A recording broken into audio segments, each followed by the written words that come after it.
तया ततम विश्वमनंत रूप वायु यमः अग्निवर्णा शशांका प्रजापतिस्त्वं प्रपितामहस्य नमो नमस्तेस्तु सहस्त्र कृत्वा पुनश्च भूयोपि नमो नमस्ते। वसुदेव सुतं देवं कंस चाणूरमर्दनं देवकी परमानंदम श्री कृष्णं वंदे जगद्गुरुं कृष्णं वंदे जगद्गुरुं। कृष्णाय वासुदेवाय हरे परमात्मने प्रणत क्लेश नाशाय गोविंदाय नमो नमः। गोविंदाय नमो। श्री कृष्ण गोविंद हरे मुरारे। हे नाथ नारायण हे वासुदेव। श्री कृष्ण गोविंद हरे मुरारे। हे नाथ नारायण हे वासुदेव। हम सभी भगवान श्री गोविंद के साथ बैठे हैं और बड़े सहज भाव से ये तथ्य समझ में आता है कि उनके साथ संलग्नता हमारी है, उनके साथ संयोग है, असीम शांति का अनुभव होता है। अगर आप कुछ समय के लिए किसी मंदिर में बैठ जाएं तो वहाँ पर शांत पूर्वक अगर बैठेंगे तो आपको असीम शांति का आभास होगा। वैसे ही जहाँ पर भगवद गीता ज्ञान की चर्चा होती है वहाँ पर भगवान श्री गोविंद स्वतः पधारते हैं और पधारने के साथ में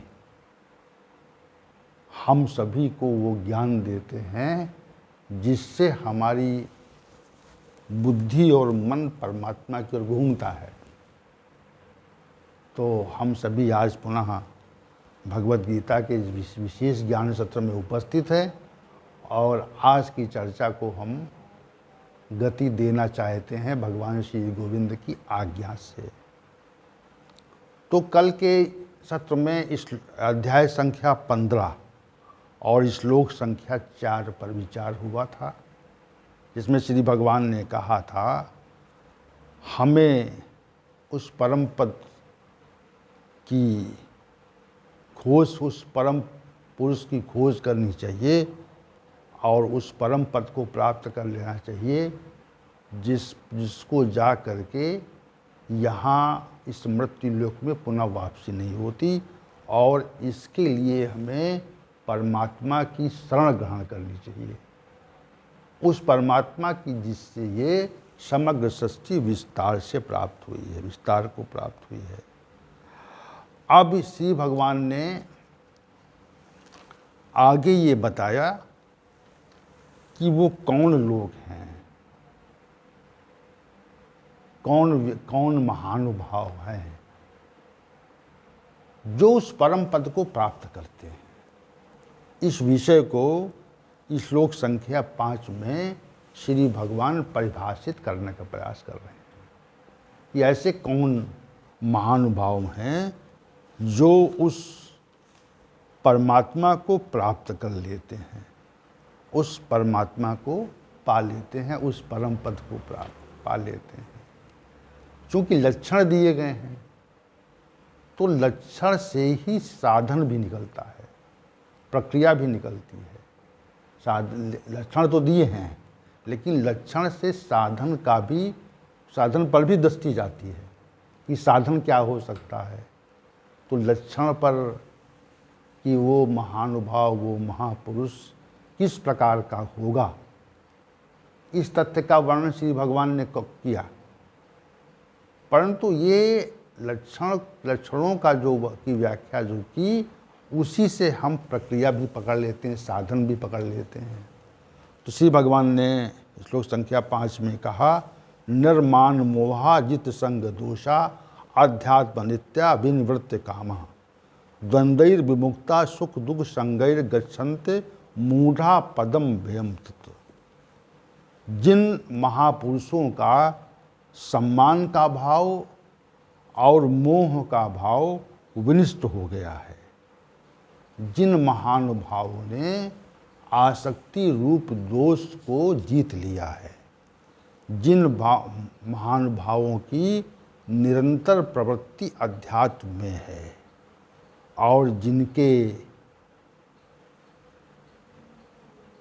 इच्छाएं कामनाएं पूरी तरह से विनिष्ट हो गई हैं, सुख दुख नामक जो द्वंद्व हैं उनसे जो बुद्धिमान पुरुष मुक्त हो चुके हैं वे तत् अव्ययम पद गच्छन्ति, वह उस अविनाशी परम पद को प्राप्त कर लेते हैं। ये बात श्री भगवान ने यहाँ पर कही, लक्षण बता दिए और लक्षण बताने पर पहली बात ये कही कि जिन लोगों के अंदर सम्मान का भाव समाप्त हो गया है और जिन महापुरुषों के अंदर संसार के प्रति मोह समाप्त हो गया है, निर्माण मोहा, सम्मान का भाव, कोई सम्मानित करे इस प्रकार का भाव समाप्त हो गया है और जिन महापुरुषों के अंदर मोह का भी नाश हो गया है और जिन महापुरुषों ने जो संग दोष होता है जिससे आसक्ति कहते हैं कि संसार में आसक्त नहीं होते वो लोग, ऐसे महापुरुषों ने आसक्ति स्वरूप जो दोष होता है उसको भी जीत लिया है और जिन महापुरुषों की अध्यात्म में नित्य स्थिति है, अध्यात्म नित्य अनित्य नहीं, और जो जिन महापुरुषों की जो इच्छाएं कामनाएं हैं वे नष्ट हो चुकी हैं और जिन्होंने सुख दुख नामक द्वंद्व पर विजय प्राप्त कर ली है, ऐसे ज्ञानी लोग उस अविनाशी परम पद को प्राप्त होते हैं। तो इस श्लोक में साधन भी है और लक्षण भी हैं। देखिए, ऐसे महापुरुषों का नितांत अभाव तो नहीं होता, लेकिन वर्तमान काल में, वर्तमान समय में समय के प्रभाव से ऐसे महापुरुषों में कमी आ गई, ये कमी आ गई। अब आप एक ही चीज़ को देखिए, इसमें 5 तथ्य प्रमुख हैं। एक निर्माण मोहा है, एक जित संग दोषा है, तीसरा अध्यात्म नित्या है, चौथा विनिवृत्त कामा है और 5वां सुख दुख संगैर द्वंद्व विमुक्ता है, सुख दुख से विमुक्त होने वाला। अमूढ़ा मानी विद्वान पुरुष उस परम पुरुष परम पद को प्राप्त कर लेते हैं। तो यहाँ पर जो 5 तत्व, 5 साधन समझिए आप, ये 5 साधनों में कोई एक साधन भी आपने ठीक से प्राप्त कर लिया तो आप ये मानिए कि आप परम पद के पात्र हो गए, परम पद की प्राप्ति के पात्र हो गए। तो इसमें हम जो 5 साधन हैं उसमें से एक एक साधन को आपके समक्ष उसकी व्याख्या प्रस्तुत करने का भगवान श्री गोविंद की सहायता से उस प्रस्तुति करने का प्रयास करेंगे। तो आज का जो विषय है वो निर्माण मोह पर है। पहला साधन, पहला लक्षण और पहला साधन, जिस महापुरुष के अंदर सम्मान का भाव और संसार के प्रति मोह का भाव विनिष्ट हो गया है, वो महापुरुष उस परम पद का वो प्राप्त कर लेता है। और यही साधन भी है, यही साधन निर्माण मोहा, जिसका मान नहीं रहे, इसमें अंदर मान की भावना नहीं है, जिसके अंदर मोह की भावना नहीं है। तो साधन कैसे है ये साधन कैसे है, इस विषय को हम आपके समक्ष व्याख्यापित करने का प्रयास कर रहे हैं। देखिए, प्रत्येक व्यक्ति जो भी इस संसार में है, वो चाहे किसी स्थिति का हो, चाहे निम्न व्यक्ति हो और चाहे निम्न से उच्च हो, चाहे मध्यम हो, चाहे मध्यम उत्कृष्ट हो या अत्यंत उत्कृष्ट हो, वो अपना मान चाहता है। क्या चाहता है? सम्मान चाहता है। अपनी स्थिति के अनुकूल हम सभी सम्मान चाहते हैं। अपनी स्थिति के अनुकूल तो सम्मान चाहते हैं, लेकिन अपनी स्थिति से अधिक भी सम्मान चाहते हैं। ये विशेष बंधन है। हमारी जो स्थिति है वैसा सम्मान हमको मिले, ये एक बात। और दूसरी बात ये है कि हमारी जो स्थिति है उससे अधिक सम्मान मिले, ये दूसरी बात। ये भाव प्रत्येक व्यक्ति में रहता है। यहाँ तक पशु भी जो है इस भाव से पृथक नहीं है। जैसे किसी कुत्ते को आप बुलाएं और उसको कुछ भोजन दें, रोटी दें, और भोजन के पश्चात उसको डंडे से मारें, तो वह आपके प्रति कुछ कह तो नहीं सकता, लेकिन वह अपमानित हुआ है। उसके अंदर ये भाव रहता है, अपमानित हुआ है वो। तो वैसे प्रत्येक मनुष्य के अंदर, पशु की बात हो गई है, प्रत्येक मनुष्य के अंदर अपने मान सम्मान का भाव रहता है कि हमको मान सम्मान मिले, इस बात का भाव रहता है। अब विचार करें कि हमारे अंदर क्या इस प्रकार का भाव है कि हमको सम्मान मिले। जैसे हमें कहीं किसी सभा में बुलाया जाए और सभा में बुलाने पर हम यह देखें कि हमको सम्मानित किया गया या नहीं किया गया, हमको यथा योग्य आसन दिया गया या नहीं दिया गया। तो भूलवश, प्रमादवश या किसी कारण हमको हमारा उचित स्थान नहीं दिया गया, तो हमारे अंदर एक रोष उत्पन्न होता है, क्रोध उत्पन्न होता है कि हमें बुला तो लिया लेकिन हमें उचित स्थान नहीं दिया। यही तथ्य ये मनुष्यों की बात नहीं है, ये देवताओं की भी बात है। देवताओं को उचित स्थान, सम्मान, मान न देने पर वे दुष्ट हो जाते हैं, और देवताओं को उचित मान सम्मान, पूजा उपासना विधिपूर्वक करने से वो प्रसन्न हो जाते हैं। तो जहाँ प्रसन्नता का भाव है, जहाँ प्रसन्नता का भाव है, वहाँ पर मान सम्मान का भी भाव है। अब आपने अनेक प्रसंगों में सुना होगा कि जो महात्मा गण होते हैं, जिनके अंदर मान सम्मान का भाव समाप्त हो जाना चाहिए था, उनके अंदर विशेष रूप से मान सम्मान का भाव रहता है। वे उचित स्थान पर, उचित आसन पर बैठेंगे और उचित प्रकार से उनको सम्मानित किया जाना चाहिए। और अगर नहीं किया गया, अगर उनको किसी कारणवश पूरी तरह से सम्मानित नहीं किया गया,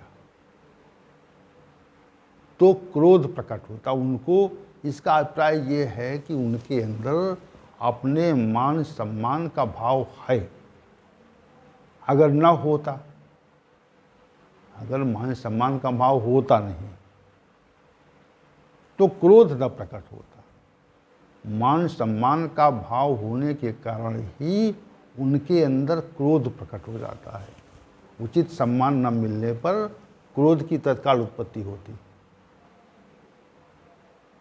तत्काल। तो ये निकष्ट स्थिति है, ये मान सम्मान प्राप्त करने की जो है ये निकष्ट स्थिति है कि हमको सम्मान मिले। हम जैसे हमें कोई आमंत्रित करता है किसी सभा में, किसी उत्सव में, तो हम उससे ये अपेक्षा करते हैं कि हमें उचित मान सम्मान मिलना चाहिए। हम कहते भी हैं, व्यवहार में कहते भी कभी कभी हैं कि भाई हमको उचित, हम जहाँ जाएं वहाँ हमको उचित मान सम्मान मिलना चाहिए, और नहीं मिला तो स्वयं को अपमानित सा अनुभव करते हैं कि हमारा अपमान हुआ, हमें उचित मान सम्मान नहीं दिया गया। तो क्या हुआ, हम स्वयं को अपमानित अनुभव करते हैं। तो ये भाव है ना मान सम्मान का। मान सम्मान का भाव न होता तो हम अपने को अपमानित अनुभव नहीं करते। अब दूसरी बात यह है कि क्या ये है मान सम्मान का जो भाव है वह क्या समाप्त हो सकता है अथवा नहीं। तो यहाँ पर जो निर्माण मोह है उससे स्पष्ट होता है कि जो परम पद के पात्र व्यक्ति महानुभाव हैं उनके अंदर मान सम्मान का जो भाव है वह समाप्त हो जाता है। अगर है मान सम्मान का यदि भाव है तो फिर आप परम पद के पात्र नहीं हैं, नहीं परम पद मिलने वाला आपको है। ये गीता उद्घोष करती है इस बात का कि अगर आपके अंदर मान सम्मान का भाव है, मान प्राप्त करने का, सम्मान प्राप्त करने का भाव है अगर, तो गीता की उद्घोषणा है कि वह मनुष्य जो है वह परम पद का पात्र नहीं है। निर्मान मोहा, जिनका मान नष्ट हो गया है। अगर मान का भाव नष्ट नहीं हुआ है कि मान सम्मान प्राप्त करने की इच्छा है तो इच्छा के रहते हुए हमको परम पद की प्राप्ति की पात्रता नहीं मिलती। उन्हीं महानुभावों को मिलती है जिनके अंदर सम्मान प्राप्त करने के भाव का अभाव हो जाता है। जब तक भाव रहता है, जब तक भाव रहता है तब तक तो हम मान सम्मान में ही घुमा करते हैं कि भाई हम जहाँ जाएं हमें सम्मानित करें, हमारी जय जयकार हो, हमें उचित आसन दिया जाए, हमें हमारी आरती उतारी जाए, हमें फूल मालाओं से लाद दिया जाए, हमारे सम्मान में गीत गाए जाएं, हमारी स्तुति हो, हमारी आरती हो। तो ये भाव अगर है, देखिए दो बातें यहाँ पे हैं। एक तो सम्मान मिलना और एक सम्मान मिलने के भाव का होना। सम्मान मिलना एक बात, और दूसरी बात सम्मान मिला है तो उसे निरपेक्ष भाव से। यदि न मिला होता, यदि सम्मान न मिला होता तो हमारे अंदर कोई क्षोभ या क्रोध न होता। सम्मान की जो चाहना है, हम सम्मान को जब चाहते हैं, चाहना है, ये हमारे अंदर जब प्रकट हो जाता है कि हमें सम्मान चाहिए, वहाँ जाएंगे तो हमारा अच्छी तरह से आतिथ्य भाव से सत्कार होगा। तो जो सत्कार का भाव है, सम्मान को प्राप्त करने का जो भाव है, यह रहता है। अगर देखिए प्रत्येक साधक अपने अंदर ये चीज़ देखे, झांके क्या हमारे अंदर सम्मान मान को प्राप्त करने का भाव है कि नहीं है? उसमें शून्यता आई कि नहीं आई?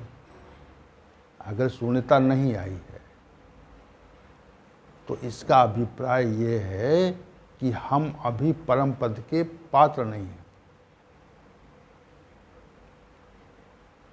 हम किसी भी पद पर प्रतिष्ठित हो जाएं, हम किसी भी पद पर प्रतिष्ठित हो जाएं, पद पर प्रतिष्ठित हो जाने के उपरांत भी हमारे अंदर ये भाव ना आए कि हमें पद की प्रतिष्ठा के अनुकूल आसन मिलना चाहिए। अगर ये भाव आ गया, रहेगा तभी आएगा, और रहेगा नहीं तो नहीं आएगा।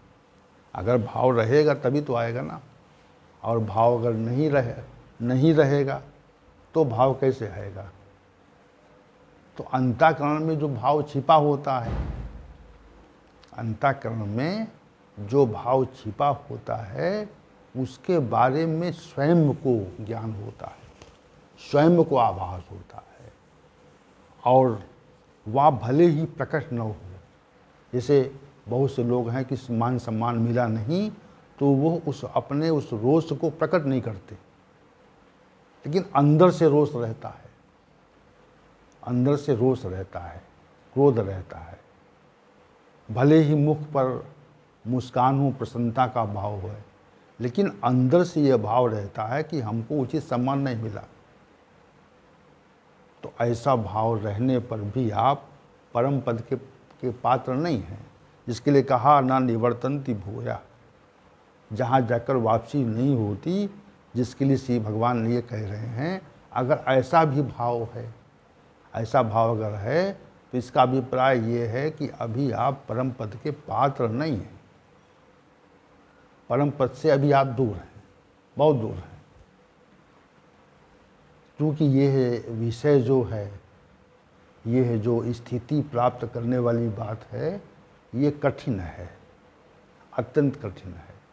इतनी शीघ्रता से, इतनी जल्दी ये स्थिति प्राप्त नहीं होती, ये स्थिति मिलती नहीं हमें, इतनी शीघ्रता से नहीं मिलती। और शीघ्रता से न मिलने के कारण ही हम सभी को इसी भाव में डूबना और निकलना पड़ता है। अब हमारा इस पृथ्वी लोक पर आगमन क्यों होता है? क्योंकि हमारे अंदर मान सम्मान का भाव है, तो हमारी पात्रता ही नहीं है, निवर्तन्ति भूया की पात्रता नहीं है।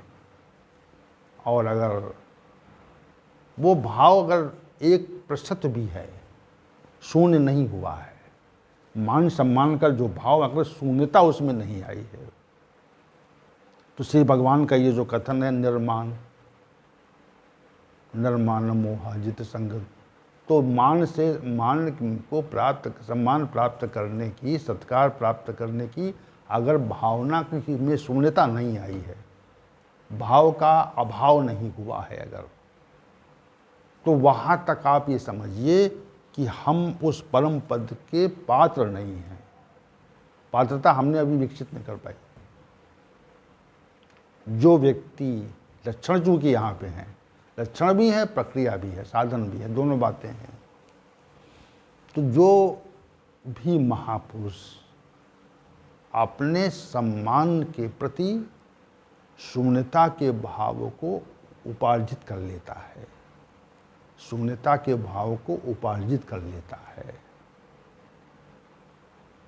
और उसमें उसको मान मिले या सम्मान मिले, या कोई उसकी आरती करे, उसकी पूजा करे, उसको अच्छा अच्छा भोजन दे, उचित आसन दे, ऊंचा आसन दे, उसे रथ पे बिठा करके उसकी शोभा यात्रा निकाले, उसकी आरती करे, उसको पुष्पमालाओं से आच्छादित कर दे, बहुत धन दे, लेकिन वो निरपेक्ष भाव से, उदासीनवत भाव से उसको देखता है। मान सम्मान नहीं मिला तो कोई बात नहीं मिला तो कोई बात नहीं, ये भाव कैसे आएगा? इस भाव को कैसे आप अपने मन में विकसित कर पाएंगे? और जब तक विकसित नहीं कर पाएंगे तब तक श्री भगवान का जो निर्माण जो पद यहाँ पर है वह आपके अंदर बैठेगा नहीं और न ही हमें पात्रता देगा। पात्रता तभी मिलेगी, हमें पात्रता तभी मिलेगी जब उस भाव की शून्यता होगी। भाव की शून्यता इतनी शीघ्र नहीं होती, भाव रहता है। जब कोई थोड़ा अच्छा काम करते हैं तो हम चाहते हैं कि लोग हमको सम्मानित करें, हम ये चाहते हैं कि लोग सम्मानित करें हमको, हमारा भी सम्मान, लोग ख्याति हो, प्रसिद्धि हो और धन मिले, प्रतिष्ठा मिले, ऐश्वर्य मिले, ये भाव रहता है। और ये भाव जल्दी समाप्त नहीं होता। लेकिन यहाँ पर जो बात है, जो श्री भगवान के शब्द हैं, उनका स्पष्ट जो है कथन ये है कि आपके अंदर मान सम्मान प्राप्ति का जो भाव है उसकी शून्यता होनी चाहिए। जिस व्यक्ति की हो गई तो वो परम पद निकल गया, और बनी हुई है तो संसार चक्र में भ्रमण है। ये गीता का स्पष्ट सिद्धांत है। श्री भगवान के कथन के अनुसार ये गीता का स्पष्ट सिद्धांत है। इस सिद्धांत में कोई समझौता नहीं है, क्योंकि भगवान श्री भगवान के जो शब्द हैं उनमें किसी प्रकार कोई लाग लपेट नहीं है। सत्य है, निर्मान मोहा। तो मान जिनका समाप्त हो गया है, ऐसे महापुरुष उस परम पद को प्राप्त कर लेते हैं। और यदि आपने मान सम्मान के भाव को समाप्त कर दिया तो आप भी उस परम पद के पात्र हो जाएंगे। परम पद के को प्राप्त करने की पात्रता को विकसित कर लेंगे। इतनी सी बात है। तो